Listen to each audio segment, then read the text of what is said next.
పనికి రావాలి. పిల్లలు మీరెందుకు ఊరికే నాకు ఇది ఇవ్వు అది ఇవ్వు అది ఇవ్వు అని అడుగుతారు?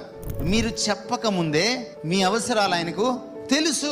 నేను అప్పుడప్పుడు గృహప్రవేశాలకు పిలుస్తారు నన్ను. గృహప్రవేశానికి పిలిచిన వాళ్ళు చెప్తుంటారు, అయ్యా 4 ఏళ్ళు కన్నీళ్లతో ప్రార్థన చేస్తే ఈ గృహం వచ్చింది. అందుకు కన్నీళ్ళు దేనికి? ఏం గృహం లేకపోతే చచ్చిపోతావా?